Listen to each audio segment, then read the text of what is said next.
Planet of the Fakes, and Pigstar HH News.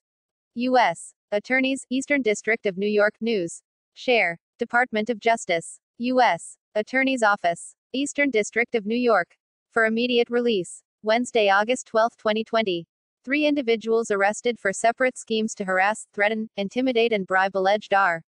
Kelly victims. 3 separate criminal complaints were unsealed yesterday in federal court in Brooklyn charging defendants Richard Arlene Jr., Donnell Russell and Michael Williams, respectively, with crimes relating to their efforts to harass, intimidate, threaten or corruptly influence individuals named as alleged victims in the racketeering case against Robert Sylvester Kelly, also known as R.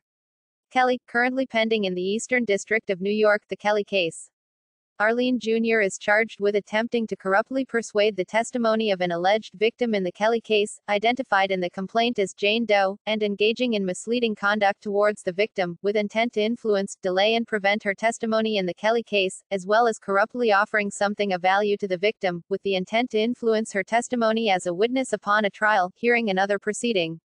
Arlene Jr. was arrested earlier today in Dolton, Illinois, and his initial appearance took place yesterday afternoon before United States Magistrate Judge Young B. Kim at the federal courthouse in Chicago, Illinois. A second criminal complaint charges Russell with using the mail, the internet and cellular telephones to attempt to cause emotional distress to another individual identified in the complaint as Jane Doe, an alleged victim in the Kelly case, as well as Jane Doe's mother, with the intent to harass and intimidate Jane Doe and her mother. Russell's initial appearance will take place before a United States magistrate judge in the Eastern District of New York at a date to be determined in the near future. A third criminal complaint charges Williams with using and attempting to use intimidation and threats against an alleged victim in the Kelly case, with intent to influence, delay and prevent her testimony in the Kelly case. The complaint also charges Williams with maliciously damaging and destroying a vehicle by means of fire and an explosive. Williams was arrested yesterday in Pompano Beach, Florida, and his initial appearance is scheduled for this morning at the federal courthouse in Fort Lauderdale, Florida. Seth D. Ducharme, acting United States Attorney for the Eastern District of New York, Peter C. Fitzhugh, Special Agent in Charge, Homeland Security Investigations, SHE, New York Field Office, and Dermot F. Shea, Commissioner, New York City Police Department, NYPD, announced the charges. The defendants are separately charged with engaging in multiple crimes that were intended to undermine and subvert the integrity of the criminal justice system and victimize the women who have come forward with serious allegations of criminal conduct against the defendant R. Kelly, stated acting United States Attorney Ducharme. Efforts to illegally influence pending federal cases, whether through threats of violence, intimidation, damage to property, or payments to buy a potential witness's silence, will not be tolerated. Mr. Ducharme expressed his grateful appreciation to the SHE field offices in Chicago, Illinois, Fort Lauderdale, Florida, Long Beach, California, and Tampa, Florida, the Bureau of Alcohol, Tobacco, Firearms and Explosives field offices in Savannah, Georgia, and Tampa, Florida, the Florida Bureau of Fire, Arson and Explosives Investigations, the Broward County Sheriff's Office, Florida, the Lowndes County Sheriff's Office, Florida, the Polk County Sheriff's Office, Florida and the Valdosta Police Department, Georgia, for their assistance in these cases. These crimes shock the conscience. The men charged today allegedly have shown that there is no line they will not cross to help Kelly avoid the consequences of his alleged crimes, even if it means re-victimizing his accusers. These acts not only fly in the face of human decency, they insult the very rule of law. She will continue to bring the full force of our investigative powers to pursue those seeking to attack witnesses and pervert the cause of justice. To the victims of these and other crimes, we stand with you. We will meet your bravery with our resolve to keep you safe to tell your story, stated SHE Special Agent in Charge Fitzhugh. The bribery, intimidation and violence alleged in these complaints reflects a nationwide pattern of criminality that further victimized civilian witnesses in a federal case. Such behavior can never be accepted and I commend the NYPD investigators, federal agents and prosecutors from the U.S. Attorney's Office for the Eastern District of New York in bringing these charges, stated NYPD Commissioner Shea. The Arlene Jr. complaint. As alleged, between January 9, 2020 and June 2020, Arlene Jr., a self-proclaimed longtime friend of Kelly, attempted to illegally influence the cooperation and testimony of an alleged victim in the Kelly case.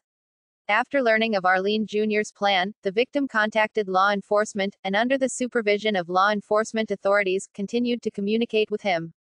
during a series of consensually recorded telephone calls, as well as in calls and texts captured pursuant to a judicially authorized wiretap. Arline Jr. discussed a scheme in which the victim would receive compensation, including a proposed payment of $500,000, to keep her from cooperating with the government. During one of the recorded telephone calls, Arline Jr. claimed that he had communicated with Kelly while Kelly was incarcerated via a three-way call with another individual.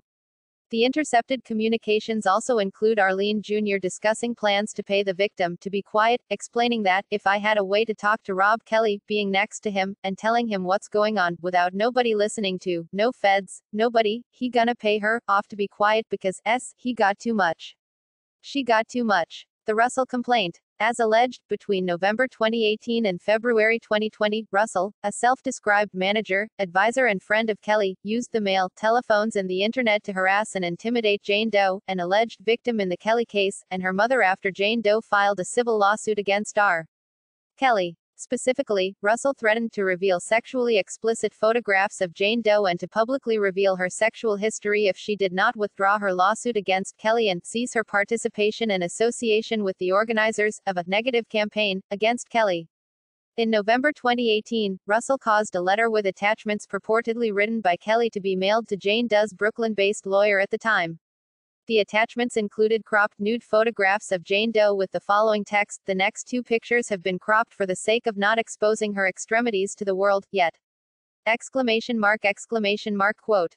In December 2018, Russell, using his alias Dunn, sent a series of text messages to Jane Doe and her mother, which contained the same photographs of Jane Doe, and stating, "Just a sample. We will seek criminal charges.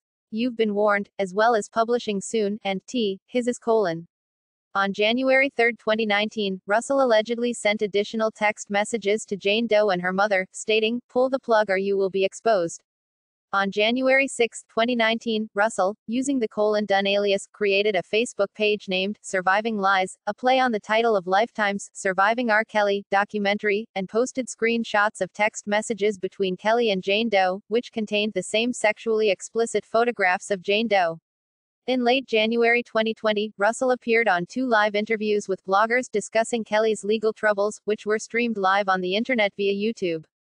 Russell again displayed the same sexually explicit photographs of Jane Doe and broadcast them publicly over the internet.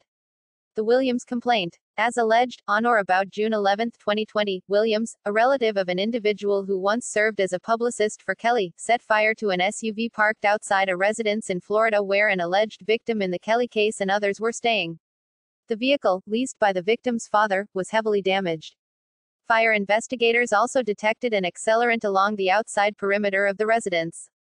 Cell site records, surveillance footage, toll records and photographs, and Williams's internet searches for the victim's address revealed that Williams had driven from Georgia to the Florida residence. Williams also performed internet queries about the detonation properties of fertilizer and diesel fuel, witness intimidation and witness tampering, and countries that do not have extradition with the United States. The charges in the complaints are allegations, and the defendants are presumed innocent unless and until proven guilty. The government's case is being handled by the office's Civil Rights Section. Assistant United States Attorneys Elizabeth A. Geddes, Nadia I. Shahada and Maria Cruz Melendez are in charge of the prosecution. The defendants: Richard Arline, Jr., age 31, Dolton, Ill. Donnell Russell, also known as Don Russell, and Dunn, age 45, Chicago, Ill. Michael Williams, age 30.